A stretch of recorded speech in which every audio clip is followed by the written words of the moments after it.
Hallo, herzlich willkommen bei Selmas Recipes. In diesem Video zeige ich dir ein Hefezopfrezept mit einer super leckeren Mandelfüllung. Als erstes bereite ich die Füllung vor. Hierfür nehme ich zunächst 200 Gramm Mandeln, 100 Gramm Zucker,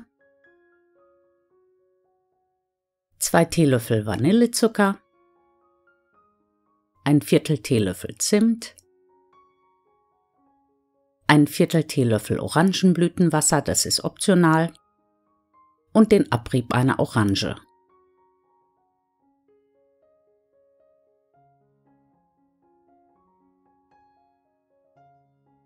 Als nächstes trenne ich ein Ei.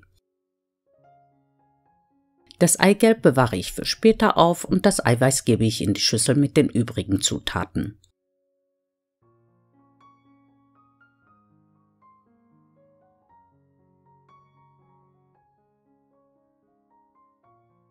Die Zutaten hacke ich dann im Zerkleinerer zu einer feinen Paste. Da die Paste später auf den Teig gestrichen wird und streichfähig sein sollte, füge ich hier 100 ml Sahne hinzu und mixe die Zutaten nochmal gut durch.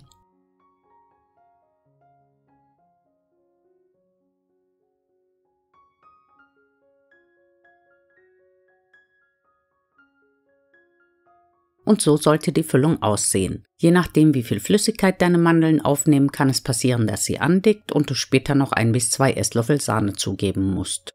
Die Füllung stelle ich zur Seite und bereite jetzt den Teig zu. Dafür gebe ich einen Würfel frische Hefe in eine Rührschüssel, füge 75 Gramm Zucker,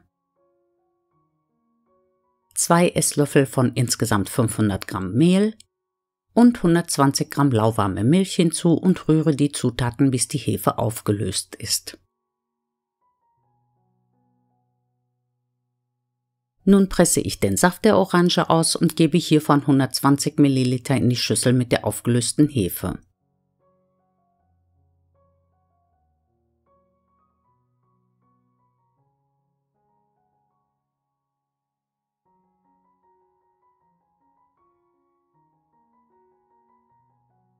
Dazu kommt noch 2 Teelöffel Vanillezucker, die restlichen 470 Gramm Mehl, eine Prise Salz und ein mittelgroßes Ei.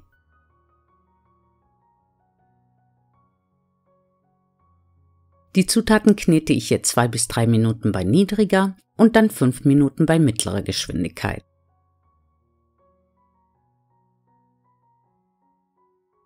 Zum Schluss gebe ich 75 Gramm weiche Butter hinzu und knete den Teig wieder 2 bis 3 Minuten bei niedriger und dann 5 bis 7 Minuten bei mittlerer Geschwindigkeit, bis die Butter gründlich untergeknetet ist.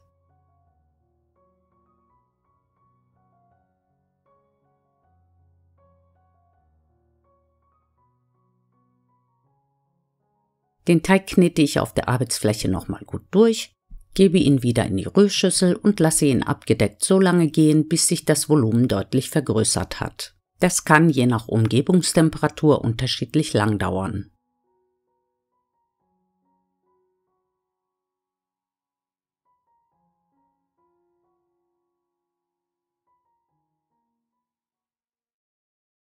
Zum Ausrollen des Teiges habe ich hier ein 50 x 30 cm großes Stück Backpapier. Das bestäube ich mit Mehl und rolle den Teig in etwa auf die Größe des Backpapiers aus.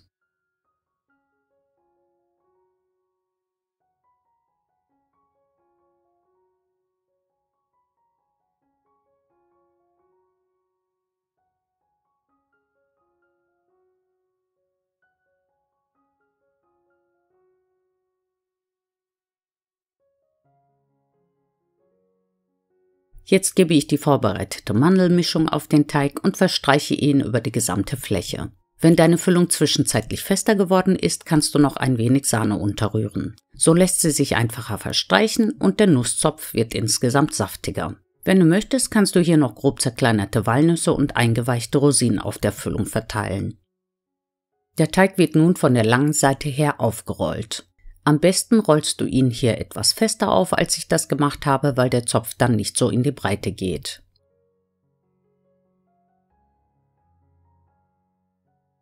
Jetzt teile ich zuerst nur die Hälfte der Rolle der Länge nach in 2 Teile und lege die Stränge abwechselnd kreuzweise übereinander.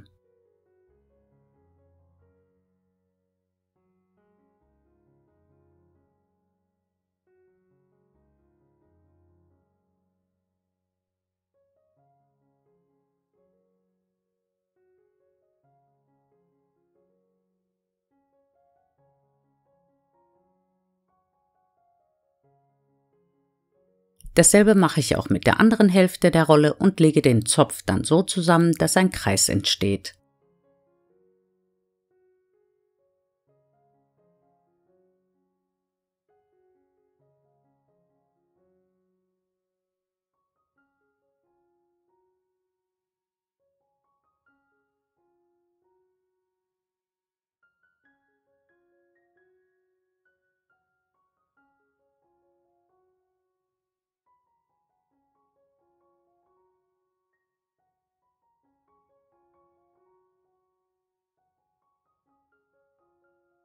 Mit Hilfe des Backpapiers lege ich den Zopf schon mal auf ein Backblech und lasse ihn abgedeckt mit einem Tuch so lange gehen, bis sich das Volumen in etwa verdoppelt hat.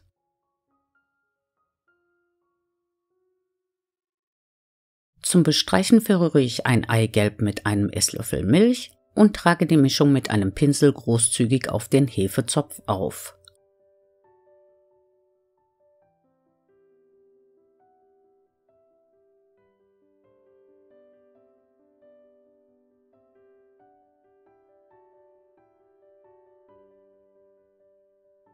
Den Backofen heize ich auf 180 Grad Ober- und Unterhitze vor. Zum Schluss bestreue ich den Zopf noch mit gehackten Walnüssen und Rosinen. Wie gesagt, kannst du diese aber auch schon auf die Füllung geben.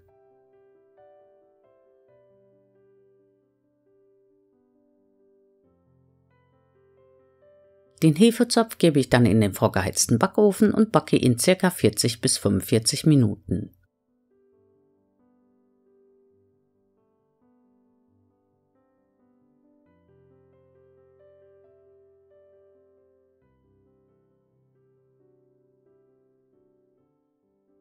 Damit der Nusszopf mehr Glanz bekommt und auch schön saftig bleibt, werde ich ihn noch aprikotieren. Dafür verrühre ich 1 Esslöffel Aprikosenmarmelade mit 2 Esslöffel Wasser, erhitze die Mischung in der Mikrowelle, bis sie richtig heiß ist und streiche sie großzügig auf den noch warmen Hefezopf. Dadurch wird die Oberfläche versiegelt und der Zopf bleibt länger frisch.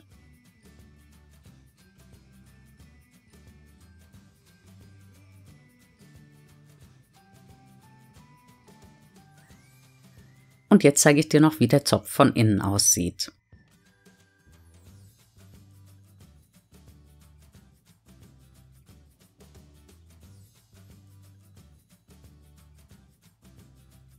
Ich wünsche dir schon mal viel Spaß beim Nachbacken und freue mich auf deinen Kommentar. So, das war's auch schon für heute. Ich hoffe, mein Video hat dir gefallen. Vielen Dank fürs Zuschauen und bis zum nächsten Mal. Tschüss!